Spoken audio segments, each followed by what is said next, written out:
Chapter 4 Liam's POV. I didn't start the car right away. I just sat there, gripping the steering wheel, staring at Angela as she pressed her forehead gently against the window like she was afraid she might break if she leaned any harder. The streetlights painted soft gold across her face, and for the first time all day, she wasn't trying to look strong. She wasn't snapping at me. She wasn't pretending she didn't care. She just looked tired. Cracked around the edges. Hurting. And it tore something ugly and familiar inside me. People always said I didn't have a heart. Maybe they were right. The damn thing only ever reacted to one person anyway, and she was sitting 2 inches from me, blinking really fast like she was trying to keep her tears from drowning her. "Happy birthday, little Bo," I had said, and she turned to me with those eyes that shouldn't look that sad days after a birthday she didn't even get to celebrate. She didn't realize I remembered. Of course I remembered. I remembered everything about her. I looked away before I said something stupid. Angela didn't need more complications today. She already had enough wounds without adding me to the list. Still, the truth simmered under my ribs like a secret I'd sworn to bury deep. I had always loved her. Not puppy love. Not convenient love. Not, she's my friend's friend, love. Real, painful, vicious love. The kind I kept caged behind sarcasm and coldness so she'd never see it. Because Angela loved Ethan, or at least she thought she did. And she was so stupidly loyal to him, loyal to someone who never deserved a single piece of her. I clenched my jaw. 2 years ago, I heard Ethan tell his friends he didn't like chubby girls. They laughed. Laughed at her body. At the softness she tried so hard to hide. She wasn't from a rich family, she was very naive, but I hated that Ethan used that against her. I almost tore Ethan apart that day. I almost told her.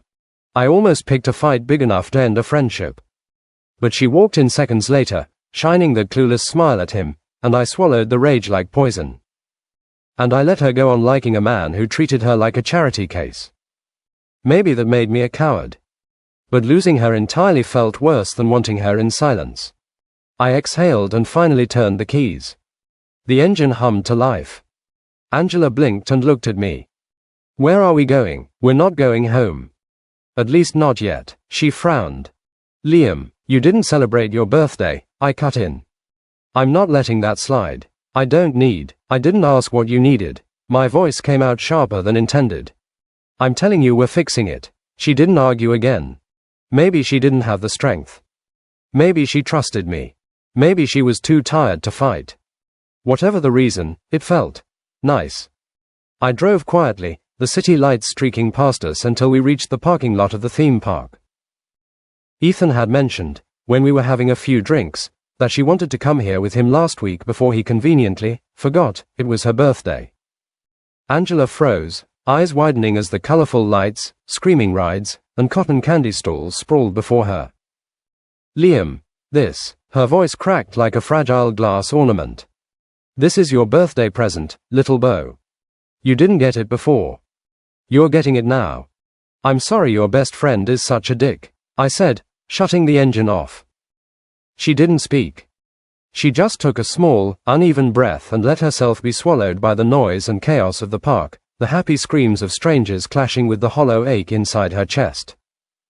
We walked through the crowd, and I made sure she stayed close, a protective shadow against the dizzying lights and laughter. She didn't touch me, didn't say anything. She just let the atmosphere hit her. And then I heard it, the softest sound, the tiny sound of a choked breath. Angela was crying. Her shoulders trembled under the weight of everything she hadn't let out in months, maybe years. I watched her struggle to hold herself together, breathing shallow and rapid, as though she could tell herself not to fall apart. I swallowed the sudden lump in my throat. "Angela," I whispered. She shook her head, murmuring, "Just, please, let me." She didn't finish. She didn't have to. I didn't say another word. I just guided her gently toward a quiet bench near the Ferris wheel. The lights glimmered over her face, her hair catching the neon glow. Slowly, I lifted her into my arms, careful, reverent. She didn't resist. She didn't fight me. She just buried her face into my shoulder, letting every tear fall freely. The sobs shook her whole body, and I felt her weight, her pain, her brokenness settle over me like a storm I couldn't escape. I held her tighter. Whispered nothing. Just let her cry. People passed by, laughing, shouting, not noticing the world had stopped for two people on a bench. And I didn't move. Because tonight wasn't about me. It wasn't about Ethan. It was about Angela letting herself feel every bit of sorrow she'd been holding inside, letting the world see her pain for the first time. I brushed a stray curl from her face and murmured, "Let it out. I'm here, I'm not going anywhere." She finally believed me. And for once, it wasn't about heartbreak or loss. It was about her. We needed somewhere more quiet, so I picked her up bridal style and headed back to the car. When we got there, I dropped her for a bit and opened the passenger door, placing her there and staying right by her side, not moving an inch. I just watched her, entranced by the beautiful woman I loved and couldn't take her pain away. Everyone, all my fans, thought I was a playboy. Never staying too long after a game in the ice rink. The ice gave me freedom, but at every turn, I missed her. I wasn't a playboy. I didn't even fuck those girls I was with. The thought of being with anyone else aside Angela made my blood boil. After a while, Angela wiped her cheeks again, but the tears kept coming, slipping past her fingers, stubborn and relentless. Her breathing came in short, uneven bursts, like each inhale hurt. I crouched down so we were eye level. Her mascara was smudged, her lips trembling, hair a mess from crying against my shoulder, and damn it, she had never looked more breakable. Or more real. Most people don't understand what it means to watch someone you love fall apart. They think it's dramatic. They think tears are loud. But real heartbreak is quiet. It leaks. Slowly. Silently. Until suddenly it's too much. That wasn't supposed to happen, she whispered, voice barely there. What wasn't? She hugged her arms. I wasn't supposed to cry in front of you. That hit harder than she realized. Why the hell not? I asked, softer than I meant to. You think I've never seen you cry before? She shook her head, wet lashes clinging together. Not like this, not this way, not me broken. She said it like she was apologizing. I reached forward and tilted her chin up with one finger. Angela, look at me. It took her a moment, but she finally met my eyes.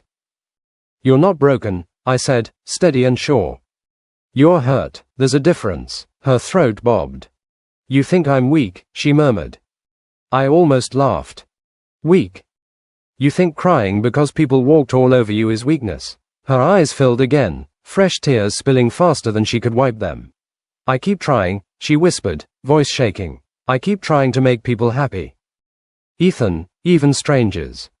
I keep shrinking. I keep letting them treat me like I don't matter. And I don't know why. Her voice cracked. I don't know why I can't just leave people alone when they don't want me. My jaw tightened.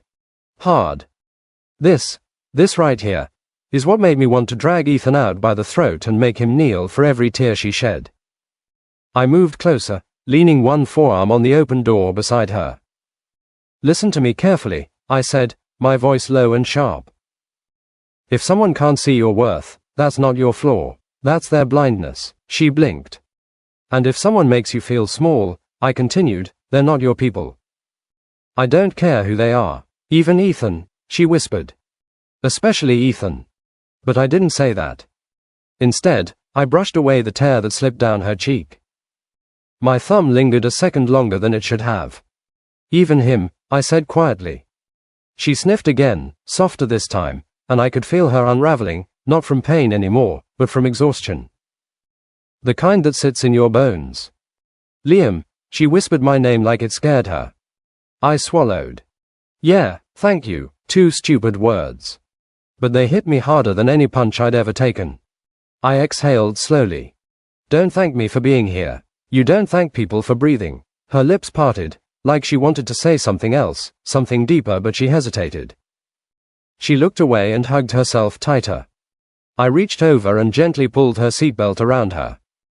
The moment my fingers brushed her shoulder, she exhaled shakily, like she wasn't used to being handled with care. I'm taking you somewhere else, I said, buckling it. She frowned.